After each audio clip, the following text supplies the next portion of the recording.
Volta e meia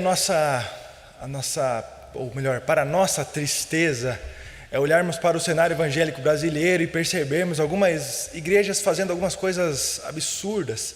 Nos últimos dias aí vimos uma determinada denominação chamando jovens para a sua igreja como se fosse um baile funk. Eu não entendi muito bem, não sei, nem acompanhei mais, mas eu vi o quanto isso repercutiu no meio evangélico, o quanto isso criou uma grande polêmica. E pensando sobre isso, eu vi que muitas já não se preocupam mais com a palavra profética da igreja, não se preocupam mais em entender o chamado, o fim principal de Jesus, o ide, e os ensinamentos do próprio Cristo para a sua igreja e para os seus servos. E eu queria pensar um pouquinho esta noite com os irmãos a respeito de Jesus e o seu ofício profético. Jesus, nosso Senhor, o Filho de Deus, veio à terra para ser também profeta. A teologia reformada tem como Jesus como rei, profeta e sacerdote. Se alguém aqui almeja ser pastor um dia, essa provavelmente será uma pergunta que será feita no presbitério: quais são os 3 ofícios de Cristo? E eu queria pensar com os irmãos a respeito disso essa noite, de forma prática, como os ofícios de Jesus são postos em prática em nossa vida, em nossa igreja, como isso comunica para nós nos dias de hoje. E nós olhamos para os profetas, olhamos para a sociedade, como elas entendem o profeta. O profeta é visto como um adivinho, como alguém que ele consegue adivinhar o que vai acontecer no futuro. O profeta é aquele que consegue, como se fosse um demiurgo, que conseguisse compreender algo que está no porvir. E quando nós olhamos para a palavra, nós vamos ver que Satanás faz isso. Ele engana as pessoas. Pedro foi lá e expulsou um demônio que era adivinho, uma mulher que dava lucro para algumas pessoas, e era visto como uma profetisa que tinha naquela cidade. Então pessoas chegavam até lá e ela falava o que aconteceu e o que haveria de acontecer, mas por meio de um demônio. Os verdadeiros profetas, poucos buscam. Os profetas de Deus, poucos foram buscados, inclusive foram mortos. A chamada de atenção de Israel era essa: Israel, por que você mata os profetas? Vocês não conseguem ouvir a verdade que vem de Deus? E nós vemos homens na história do povo de Deus se levantando e acusando os pecados do povo. Profetas, homens de Deus, boca de Deus na terra, também direcionando o povo para onde Deus assim queria que eles caminhassem. Eram os profetas, profetas que falavam da parte de Deus, profetas que falavam: assim diz o Senhor, profetas que diziam ao povo: veio a palavra do Senhor até mim dizendo. Isso era profeta, e Jesus é profeta. E eu convido os irmãos a abrirem suas Bíblias junto comigo, lá no livro de Marcos, no capítulo 1. Nós leremos versículos 14 e 15. Nós vamos ver Jesus profetizando. Jesus e o seu ofício profético. Marcos, capítulo 1. Versículos 14 e 15, a palavra do Senhor nos diz assim: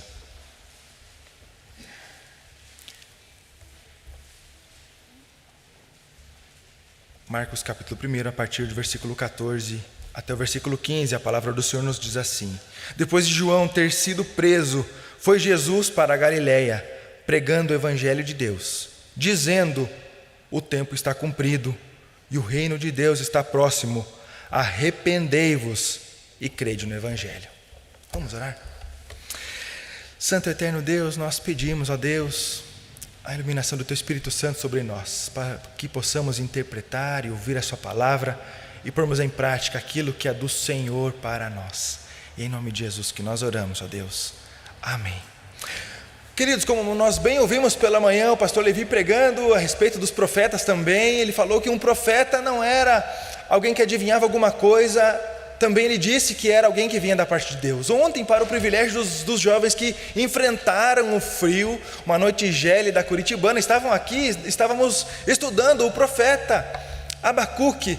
Também vimos um profeta que falava com Deus e Deus o respondia. Homens que foram levantados pelo Senhor para ter um relacionamento e assim dizer ao povo que o Senhor tem para falar, e também para interceder entre Deus e o seu rebanho.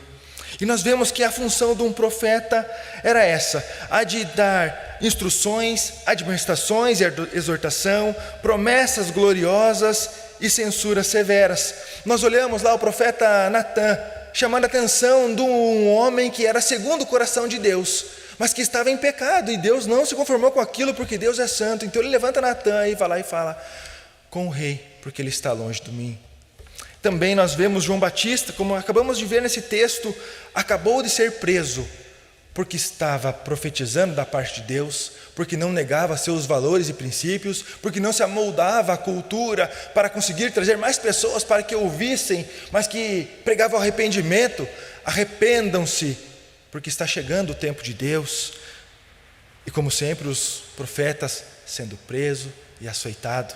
E aí então chega Jesus, apontado por João Batista, e é isso algo extraordinário, porque quando Jesus estava no ventre de sua mãe e ela encontra com a mãe de João Batista, os dois têm um encontro no ventre das suas mães, e aí a barriga mexeu. E é algo extraordinário, porque desde pequenino João Batista era um homem chamado por Deus para ser um grande homem no meio do povo dele, e ainda assim Jesus fala, ele é o menor do reino de Deus.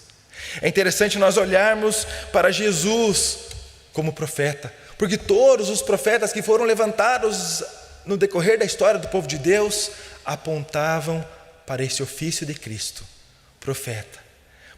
Em primeiro lugar, nesse texto nós percebemos Jesus falando que o tempo está cumprido. Versículo 15, o tempo está cumprido. Jesus declara que o tempo, o kairos de Deus está cumprido. Jesus declara que esse é o tempo que chegou, o tempo de Deus, a plenitude dos tempos estava chegando, o tempo onde foi prometido lá no Gênesis 3, versículo 15. O tempo onde durante a história Deus falou assim, eu vou mandar o Messias. Onde até os povos vizinhos do povo de Deus tinham um certo entendimento que haveria de vir o Messias do meio do povo de Deus, que de Israel deveria ser levantado o Messias, aquele que resgataria o povo. E então no tempo de Deus, no tempo oportuno, a promessa chegou. No tempo propício, Deus envia o seu Filho à terra para que ele estabelecesse o seu reino. E perceba que é um tempo que para o humano não era um tempo agradável.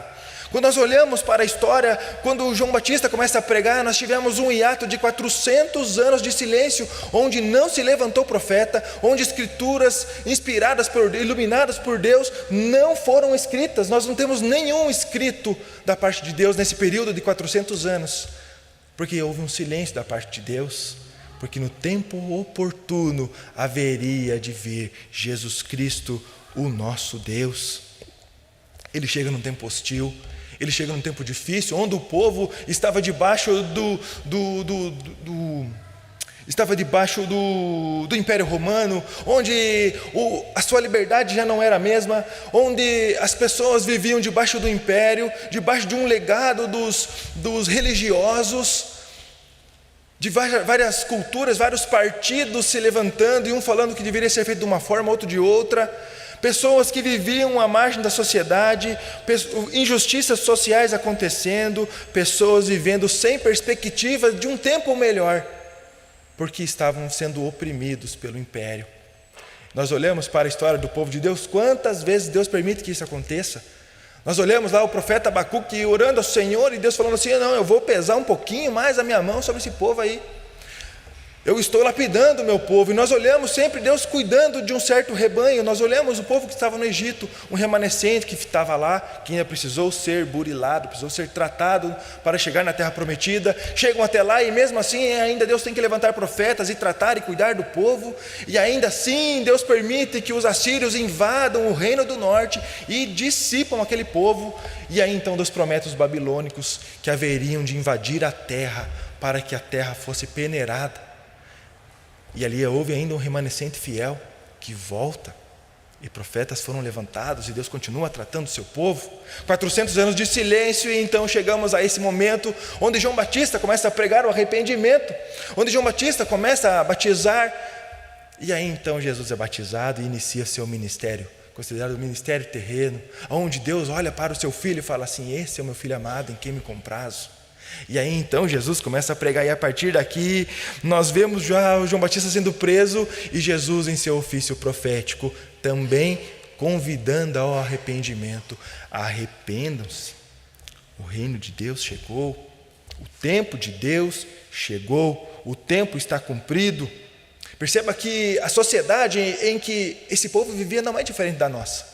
Pessoas oprimidas, pessoas sofrendo, pessoas sem esperança, pessoas à margem da sociedade, pessoas com problemas físicos, pessoas endemoniadas, pessoas que eram deficientes, pessoas com diagnósticos de morte, com doenças incuráveis.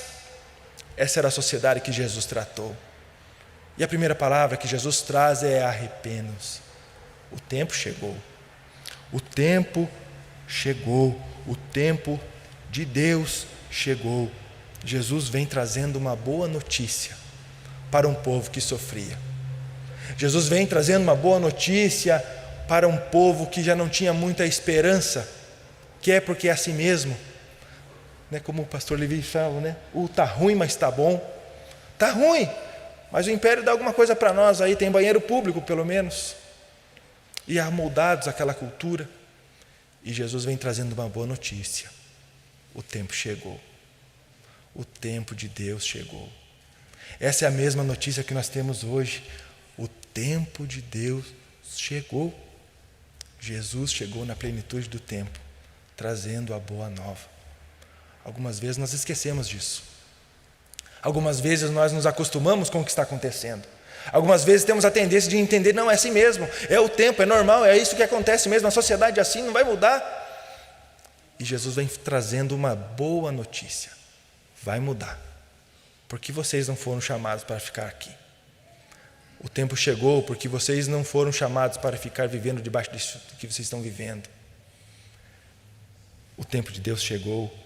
E algumas vezes nós, cansados pelo momento da vida que passamos, pelas dificuldades que enfrentamos, pelo período político que estamos atravessando, pelo tempo mundial que nós estamos vivendo, acabamos esquecendo do tempo de Deus, esquecendo que na plenitude dos tempos Jesus vai voltar mesmo, porque Ele prometeu.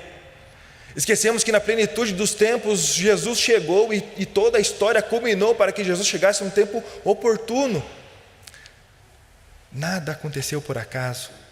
E Jesus chega profetizando que o tempo está cumprido. A morte foi vencida, o pecado foi derrotado.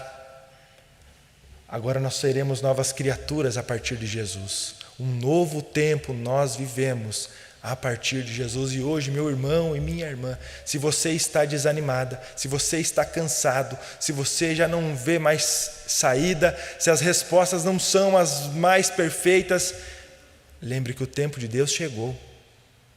O tempo de Deus chegou. Talvez aquelas pessoas que ouviram essa pregação não entenderam. Como assim o tempo chegou? Continua a mesma coisa. Eu tenho que pagar o meu tributo da mesma forma. Os religiosos me impõem uma religião pesada que eu não consigo cumprir. Eu vivo uma doença que não tem cura. Como assim esse tempo chegou? Não entenderam o tempo de Deus. Não entenderam o tempo do renovo, do restauro do nosso Deus. E Ele vem chegando e falando que tudo está cumprido. Um novo tempo chegou a partir de Cristo. Essa é a nova notícia.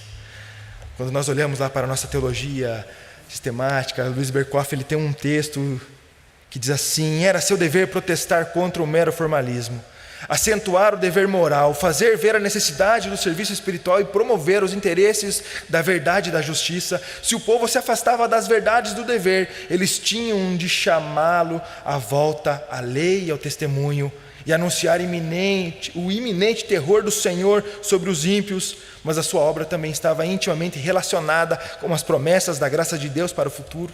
Era um privilégio descrever as coisas gloriosas que Deus tinha em propósito do seu povo. Também fica evidente pela Escritura que os verdadeiros profetas de Israel tipificavam o grande profeta que havia de vir no futuro, Jesus Cristo. Perceba que os profetas traziam uma boa nova. Apesar de trazer notícias duras, trazer notícias pesadas, eles traziam uma boa nova. E Jesus trouxe uma boa nova. O tempo está chegado. O tempo de Deus chegou. Um novo tempo nós viveremos. O tempo está cumprido, porque Jesus veio para cumprir o tempo do nosso Deus. Em segundo lugar, nós percebemos também que Jesus profetizando que o reino de Deus está próximo. O tempo está cumprido e o reino de Deus está próximo. O reino, quando nós olhamos para um povo que vivia num reino, onde tinha um rei, onde eles viviam debaixo daquele reinado, dificilmente conseguiriam prever como sair daquilo. E então, quando era anunciado o Messias, tinha uma falsa esperança que o reino seria ali mesmo, e então aquele Messias viria para governar. E então aqueles que eram oprimidos agora sim ficariam por cima da carne seca, porque agora nós que antes oprimidos, agora seremos os opressores, porque chegou a nossa vez de mandar aqui. Muitos dos judeus entenderam isso, entenderam que o Messias viria para dominar as nações que os dominavam, mas Jesus não estava falando disso. E é o que é triste, no meio evangélico nós vemos pessoas que almejam viver o reino de Deus, mas aqui, um reino perfeito, onde não há mais dor nem pranto, mas aqui, vivendo todas as regalias do bom e do melhor que este mundo pode dar. Perceba que o povo lá do tempo onde Jesus estava falando dessas palavras não é diferente do povo hoje, onde busca Jesus por motivos escusos, busca Jesus para ter uma vida boa, busca Jesus para ser bem sucedido, para se sobrepor na sociedade. Então fala assim, antes tinha uma musiquinha lá que cantava dizendo, eu era prego, o diabo me batia, e agora eu sou martelo, quem bate nele sou eu. E aí vai cantando essas musiquinhas aí, e tem tantas que eu chamo de corinho de fogo. E aí então agora chegou a minha vez de martelar, eu vou subir. E Jesus não estava falando sobre isso. Jesus estava falando que o tempo estava cumprido, e que o reino dos céus chegou, porque o Messias estava ali. Jesus, o Cristo, estava ali para resgatar todo aquele que confessasse, toda a língua que confessasse que Jesus Cristo é o Senhor e Salvador das suas vidas, seria restaurado neste reino, porque é o reino que liga novamente com Deus, é o reino que foi perdido lá no Gênesis, que foi perdido lá no paraíso, onde todos tinham do bom e do melhor, viviam vida boa, e todos os dias, na viração do dia, Deus chegava lá para conversar, e eles davam satisfação do que tinham feito. Essa ligação foi quebrada. Esse reino é o que Jesus está falando. Esse reino eu vou restabelecer. Queridos, Jesus não está preocupado com a terra. Jesus não está preocupado com o que nós teremos aqui, apesar dele nos dar boas dádivas, porque a promessa da terra prometida era, vocês vão indo para um lugar que emana leite e mel. A promessa é viver num lugar bom. A promessa é viver de uma forma digna, mas é viver para a glória de Deus. Não é para a minha glória, não é para que eu me sobressaia sobre os outros. Jesus vem oferecer algo muito maior do que eles estavam esperando. Eles só estavam esperando dominar sobre os outros, ou pelo menos que parassem de sofrer. E Jesus não estava preocupado com isso. Jesus estava preocupado com a salvação. Jesus estava preocupado em restabelecer o reino de Deus, aquilo que foi quebrado pelo pecado, mas que a partir do seu sangue tudo se faz novo. A partir de Jesus tudo se faz diferente. Aquilo que foi quebrado é restaurado a partir do Cordeiro Santo de Deus, que tira o pecado do mundo. Eles não estavam entendendo isso. Isso é um perigo para nós também. Esquecermos que reino é esse que nós esperamos. O que é o novo céu e a nova terra? O que é o paraíso? O que é o céu? Algumas vezes nós lembramos do livro Sem Palavra, né? E o livro Sem Palavra tem uma parte lá que fala das ruas de ouro. E aí nós vemos algumas crianças brilhando o olho. Nossa, vai ser tudo de ouro, vai ser muito rico. É muito bom mesmo, não é ruim. Mas não é sobre o valor do ouro. Sobretudo ser ouro significa que não tem valor aquilo, porque é algo comum, é algo bom, disponível a todos. Queridos, nós somos chamados a atenção para olhar para o reino de Deus a partir do propósito de Jesus Cristo. Olhar para o tempo a partir do propósito de Deus para a humanidade. Não nos conformarmos com essas coisas que são terrenas. Lembrarmos da oração de Jesus, que vai ser difícil mesmo a vida do crente, que vai ter dificuldades, mas que Jesus está cuidando de cada um de nós. A oração de Jesus Cristo é pela sua igreja, é pelo seu povo. O reino que nós esperamos não é um reino mundano com prazeres terrenos, mas sim um novo céu, uma nova terra, onde vivemos para a glória de Deus. Queridos, isso que já deveria ser suficiente para arder meu coração, para me sair daqui hoje com o coração ardendo, brilhando e saindo falando para todo mundo: olha só, eu tenho uma boa notícia para você. Mas algo que é triste, queridos, que algumas vezes parece que isso é só um detalhe. Isso aqui é o maior de tudo, é a obra de Deus, é o propósito de Cristo, resgatar o seu povo. O reino de Deus, ele refere sobre a soberania de Deus. O reino de Deus se refere ao novo céu e a nova terra, que é com Deus, para a glória de Deus.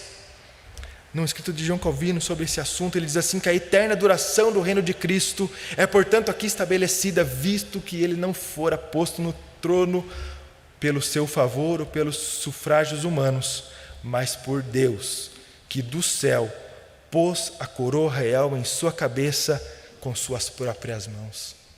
Nós caminhamos para esse reino, onde Jesus é o Rei. Nós caminhamos para esse reino onde tudo depende do Senhor e nós viveremos eternamente para a glória do Senhor, indiferente do momento que passamos aqui. Quando nós esquecemos disso, querido, nós só vamos lamentar o que nós não temos aqui, como o povo acabava de fazer. Lamentar porque não sobrepunha sobre os outros. Lamentar porque Roma impunha grandes impostos, ser contra os religiosos, ser contra os cobradores de impostos, e não almejava aquilo que era maior. Ainda assim viver com todas as dificuldades, mas olhando para Cristo, que estava falando isso para eles.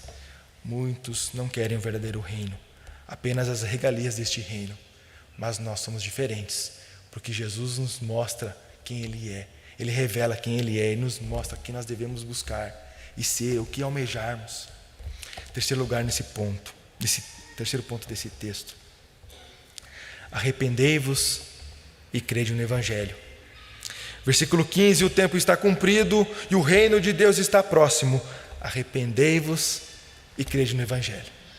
Essa era a pregação de João Batista. Arrependam-se, arrependam-se. Essa era a pregação de muitos dos profetas levantados por Deus. Arrependa-se, arrependa-se, abandone as velhas práticas, abandone o pecado, abandone aquilo que não pertence à santidade de Deus e volte para o Senhor. Se arrependa.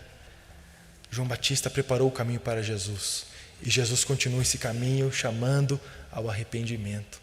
Queridos, muitas vezes nós temos a facilidade de falar de arrependimento, mas temos a dificuldade de nos arrependermos de verdade. Porque o arrependimento é quando nós olhamos para o nosso pecado, é quando nós olhamos para a podridão do nosso coração, olhamos para a podridão daquilo que somente nós conhecemos, aquilo que está no íntimo, que a gente não fala para ninguém, ninguém sabe, e nos envergonhamos disso. Olhamos para a santidade de Deus, olhamos para o amor de Deus por nós, olhamos para o sacrifício de Cristo naquela cruz, olhamos para tudo o que aconteceu, a humilhação do Cordeiro Santo de Deus, do Filho de Deus. Então eu percebo, nossa, o quanto eu sou sujo. Que tamanho de amor é esse que eu não consigo entender? E como que eu não consigo abandonar? Eu não consigo abandonar quando eu não tenho verdadeiro arrependimento.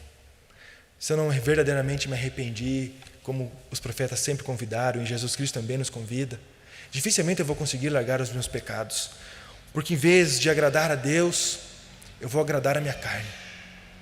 Em vez de olhar para a santidade de Deus, entender a santidade que Ele exige daqueles que são santos, daqueles que são separados por Ele, se eu não tiver arrependimento genuíno no meu coração, na primeira oportunidade de pecar, eu vou me entregar, enfiar o pé na jaca mesmo. E o convite é: abandona, confessa. Todos os domingos nós temos a oportunidade de confessar os nossos pecados diretamente ao Senhor. E é uma oração de confissão, de arrependimento. E nós somos convidados a um arrependimento genuíno, ao arrependimento que Jesus está convidando. Eu imagino se Jesus aparecesse em nossa frente e falasse assim: meu filho, se arrependa. Quanto seria isso impactante em nossas vidas? O quanto isso seria marcante em nossas vidas? E meu irmão, minha irmã, ele está falando isso hoje para você, está falando para mim, está falando para a igreja dele. Se arrependa. O tempo de Deus chegou, está tudo cumprido, porque Jesus já cumpriu todas as coisas. O reino de Deus é chegado, porque o reino de Deus é a partir de Cristo. O reino de Deus é o próprio Deus a quem nos dá. E o arrependimento, queridos, não é algo comum ao humano. Não é algo comum ao pecador. Não é algo comum. Não é algo fácil de fazer, mas é algo que a partir de Jesus nós conseguimos fazer. A partir do Espírito Santo que habita em nós, nós sentimos vergonha daquilo que nós somos, dos pecados que nós pensamos, dos pecados que nós cogitamos em fazer, daquilo que nós temos a oportunidade e assim fazemos. É o chamado de Jesus. Se arrependa, porque sem arrependimento, meus queridos, nós não vamos conseguir entender que o tempo está cumprido. E sem o arrependimento nós não vamos conseguir ver o reino de Deus. Esse é o chamado do profeta. Arrependam-se. Esse é o chamado de Jesus Cristo para nós hoje. Arrependam-se. O arrependimento de Jesus, o arrependimento que Jesus nos convida é lá no fundo. É para nós pensarmos, olharmos para aquilo que nós temos a dificuldade, para aquele pecado de bolso que volta e meia a gente utiliza dele um pouquinho e em vez de arrepender e jogar fora, guardamos no bolso porque eu sei que amanhã vai dar mais uma vontadinha e eu vou pegar ele, vou usar mais uma vez, vou guardar no bolso. É esse arrependimento que Jesus está chamando. Larga, meu filho, eu chamei você para ser santo, eu morri para te salvar, eu derramei o meu sangue em seu favor, para que você não sofresse a ira do meu Pai, eu sofri no seu lugar. É isso que Jesus fala. Esse é o convite do profeta. Muda de vida, abandona os pecados, volta para mim, volta para o centro da minha vontade. É isso que Deus sempre falou por meio dos profetas, que foram boca de Deus, que foram homens usados pelo Senhor para chamar a atenção, para demonstrar, para mostrar a vontade de Deus. E o arrependimento, queridos, pode ser notado quando nós vencemos o velho Adão que habita em nós. O arrependimento pode ser notado quando nós conseguimos vencer a vontade da carne, quando nós conseguimos vencer a nossa capacidade de pecar e sempre buscar mais disso. E ao invés de agradar a nossa carne, nós buscamos agradar a Deus. Assim nós conseguimos medir um arrependimento genuíno. E algo tremendo, queridos, nós somos lembrados também lá na nossa confissão de fé, no capítulo 15, no artigo 4º, que diz assim: como não há pecado tão pequeno que não mereça a condenação, assim também não há pecado tão grande que possa trazer a condenação sobre os que se arrependem verdadeiramente. Nós subscrevemos isso em nossa confissão de fé. Não há pecado tão pequeno que não possa nos afastar de Deus, mas não há pecado tão grande que não possa ser confessado, que não possa haver arrependimento e que não possa ser perdoado pelo nosso Deus, porque o sangue de Jesus é suficiente para perdoar todo e qualquer pecado. Querido, nós somos convidados a olhar para a história do povo de Deus. A Bíblia não esconde o erro de nenhum dos nossos grandes homens levantados por Deus, e a todo tempo os profetas falavam com eles. Jesus Cristo chegou na plenitude dos tempos, o último profeta, não precisa de mais nenhum, porque ele é o sumo profeta.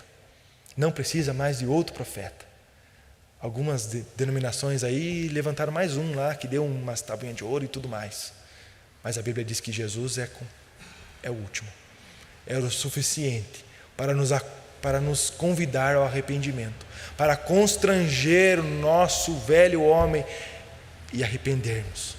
E olharmos para a santidade de Deus, abandonar os nossos pecados ocultos, abandonar aquilo que satisfaz somente a nossa carne, aquilo que só alimenta o nosso ego, só alimenta a vontade de saciar, ser alguém neste mundo, e olharmos, almejando sermos cidadãos dos céus, almejar o novo céu e a nova terra, essa que vai manar leite e mel, porque é com Cristo, que é com Jesus, que é aqueles que foram salvos, que têm o nome escrito no livro da vida. E se você está aqui hoje, eu tenho certeza que você crê em Jesus como Senhor e Salvador. E se você ainda não fez, é uma oportunidade que Jesus está chamando você. Chegou o tempo está cumprido, é chegado o reino de Deus. Arrependa-se, crê em Jesus Cristo como Senhor e Salvador da sua vida. Esse é o convite do Senhor para a noite de hoje. Queridos, nós somos convidados a olhar para Jesus como profeta. Desde Gênesis, quando a palavra criadora do Pai e o anjo do Senhor que traz a revelação da vontade e da aliança de Deus, até Apocalipse, quando a testemunha fiel que traz a revelação, o qual Deus lhe deu para mostrar aos seus servos que em breve há de acontecer e que é digna de abrir os 7 selos para a revelação do juízo de Deus. De Gênesis a Apocalipse, Jesus é profeta. Nós somos convidados ao arrependimento. E queridos, um desafio maior ainda. Nós que cremos em Jesus, somos convidados a sermos boca de Deus, olhar por Jesus como profeta e assim nos comportarmos, chamando aqueles que não conhecem Jesus ao arrependimento. Perceba que não é algo que aconteceu lá atrás, não foi algo que Jesus já fez e que não precisa mais fazer, é algo que Jesus vocacionou a sua igreja e chama seu povo para continuar a pregação. Ide! O ide de Jesus é um convite ao arrependimento, porque quando nós ensinarmos e as pessoas crerem e assim professarem a sua fé e forem batizadas, acontece pelo movimento profético chamado ao arrependimento. Arrependam-se. A igreja hoje é chamada a convidar aqueles que não conhecem Jesus ao arrependimento. Eu e você somos chamados para pregar o evangelho da graça. Como disse Jesus, o tempo está cumprido, o reino de Deus está próximo. Arrependei-vos e crede no evangelho. Quem salva é só Jesus. As boas novas é Jesus. O reino só acontece por Jesus. O tempo é chegado por Jesus. A nossa vida é para Jesus. Que nosso coração possa arder nisso. E que essa semana possamos pôr em prática aquilo que a palavra do Senhor nos chama a atenção. Lembrando desse ofício de Jesus e a responsabilidade que recai sobre mim como discípulo dele. Eu que chamo Jesus de mestre. Sou convidado a ser um discípulo e pregar a salvação de Jesus. Quem salva é só Jesus. Vamos orar mais uma vez. Santo e eterno Deus, Senhor nosso Pai, obrigado, Deus, pela sua palavra. Obrigado, Senhor, porque o Senhor tem levantado homens durante toda a história para trazer o seu povo ao trilho novamente. Nós agradecemos porque o Senhor enviou o seu Filho, primogênito, o Cordeiro Santo, que nos trouxe a paz para contigo, ó Deus. Jesus Cristo, nosso Senhor e Salvador, a quem nos chama ao arrependimento, a quem chegou pregando que o tempo está cumprido, que o reino de Deus é chegado e que só nos cabe ao arrependimento e crer no Evangelho. O Senhor nos ajuda a viver olhando para os novos céus e nova terra. Nos ajuda, Senhor, a viver uma vida de arrependimento genuíno a partir do Senhor e pelo Senhor.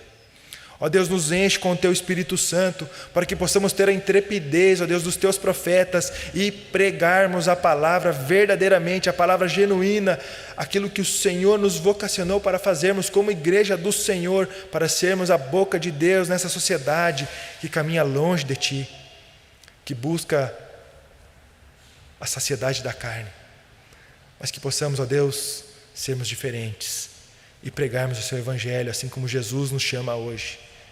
Ó Deus, que possamos nos arrepender verdadeiramente, abandonar o velho eu e vivermos para a glória do Senhor. Ó Deus, em nome de Jesus, tenha misericórdia de nós. Nos usa, Senhor, em Sua obra. Que a Tua igreja presente aqui, ó Deus, possa pôr em prática, ó Deus, tudo o que nós aprendemos e que possamos proclamar o arrependimento, proclamar a salvação em Jesus Cristo. Usa as nossas vidas, ó Deus, em nome de Jesus. Amém. E que Deus nos abençoe.